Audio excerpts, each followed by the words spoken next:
कि यहां तक कुछ नहीं किया है, राज्य सरकार तो ऐसा ही बेकार है, जो कुछ भी हो रहा वहां से हो रहा, तो वहां से क्या हो रहा? हम लोग तो सब काम कर रहे हैं, एक एक काम कर रहे हैं और आगे भी करते रहेंगे।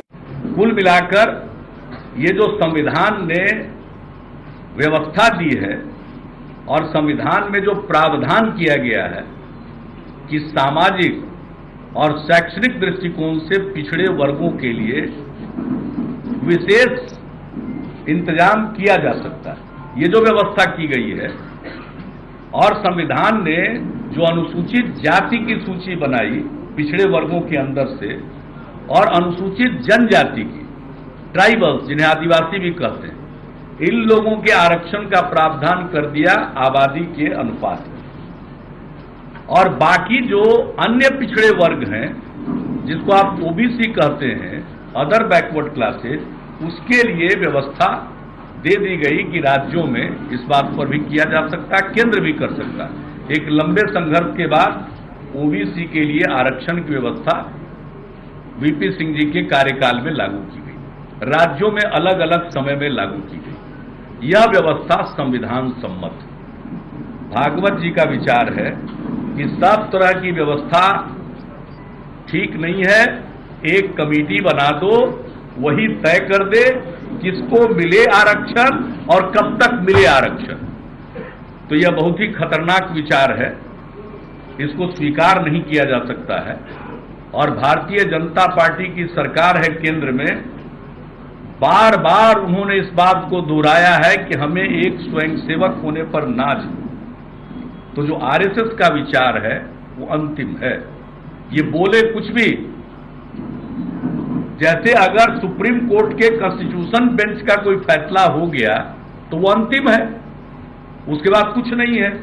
उसी तरह से आरएसएस में अगर आरएसएस प्रमुख ने कोई बात कह दी तो बीजेपी का क्या मतलब उसके साथ? बीजेपी तो एक पॉलिटिकल आउटफिट है उनका, एक राजनीतिक संगठन है।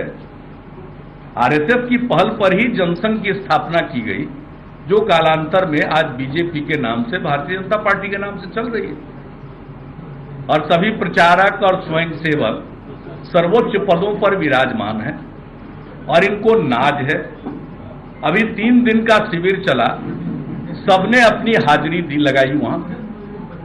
और जो अगर भागवत जी कह दिए उससे अलग कोई विचार है, इनका कोई मंत्री केंद्र में या कोई नेता कुछ कह देता है, उसकी कोई वक़्त नहीं, उसकी कोई कीमत नहीं। मतलब है तो आरएसएस का, और आरएसएस चीफ सरसंघ चालक ने जब कह दिया तो उसके बाद कुछ बचता नहीं है।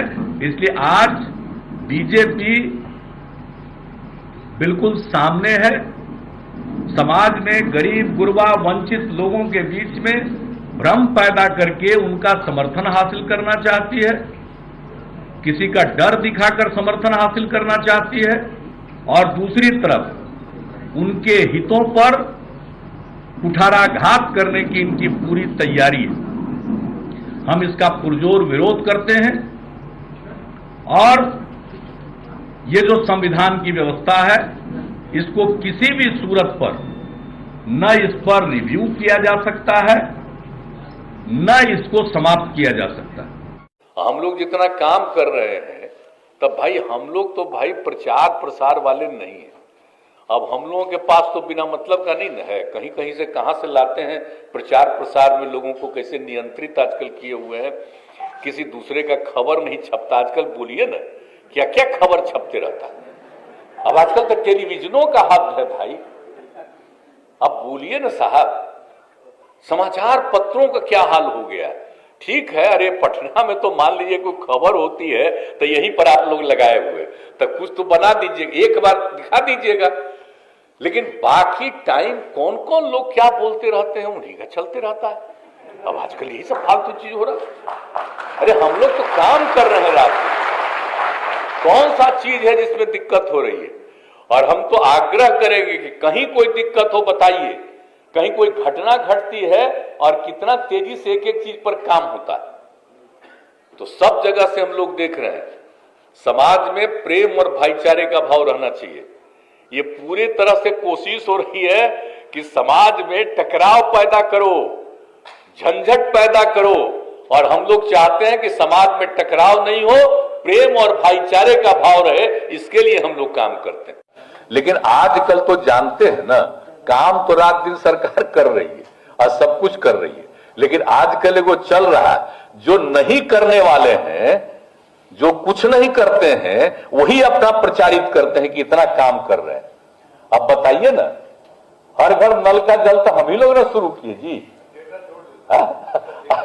आज डेटवे में डाल देते हैं कि इससे वहीं से हुआ।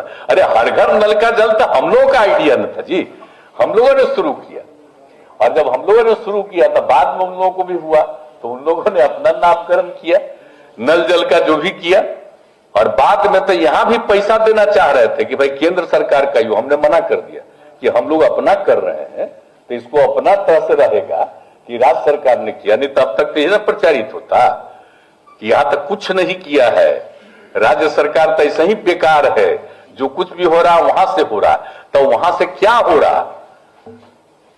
हम लोग तो सब काम कर रहे हैं, एक एक काम कर रहे हैं और आगे भी करते रहेंगे।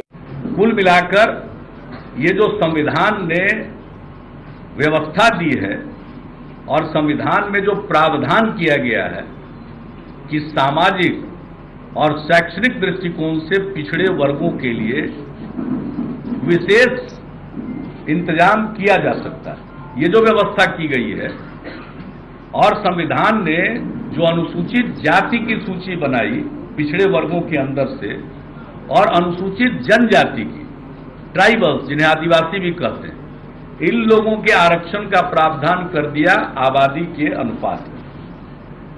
और बाकी जो अन्य पिछड़े वर्ग हैं, जिसको आप ओबीसी कहते हैं, अदर बैकवर्ड क्लासेज, उसके लिए व्यवस्था दे दी गई कि राज्यों में इस बात पर भी किया जा सकता है, केंद्र भी कर सकता है। एक लंबे संघर्ष के बाद ओबीसी के लिए आरक्षण की व्यवस्था वीपी सिंह जी के कार्यकाल में लागू की गई, राज्यों में अलग अलग समय में लागू की गई। यह व्यवस्था संविधान सम्मत है। भागवत जी का विचार है कि सब तरह की व्यवस्था ठीक नहीं है, एक कमेटी बना दो, वही तय कर दे किसको मिले आरक्षण और कब तक मिले आरक्षण। तो यह बहुत ही खतरनाक विचार है, इसको स्वीकार नहीं किया जा सकता है। और भारतीय जनता पार्टी की सरकार है केंद्र में, बार बार उन्होंने इस बात को दोहराया है कि हमें एक स्वयंसेवक होने पर नाज है। तो जो आरएसएस का विचार है वो अंतिम है। ये बोले कुछ भी, जैसे अगर सुप्रीम कोर्ट के कॉन्स्टिट्यूशन बेंच का कोई फैसला हो गया तो वो अंतिम है, उसके बाद कुछ नहीं है। उसी तरह से आरएसएस में अगर आरएसएस प्रमुख ने कोई बात कह दी तो बीजेपी का क्या मतलब उसके साथ? बीजेपी तो एक पॉलिटिकल आउटफिट है उनका, एक राजनीतिक संगठन है। आरएसएस की पहल पर ही जनसंघ की स्थापना की गई, जो कालांतर में आज बीजेपी के नाम से, भारतीय जनता पार्टी के नाम से चल रही है। और सभी प्रचारक और स्वयंसेवक सर्वोच्च पदों पर विराजमान है और इनको नाज है। अभी 3 दिन का शिविर चला, सबने अपनी हाजिरी दी लगाई वहां। और जो अगर भागवत जी कह दिए उससे अलग कोई विचार है, इनका कोई मंत्री केंद्र में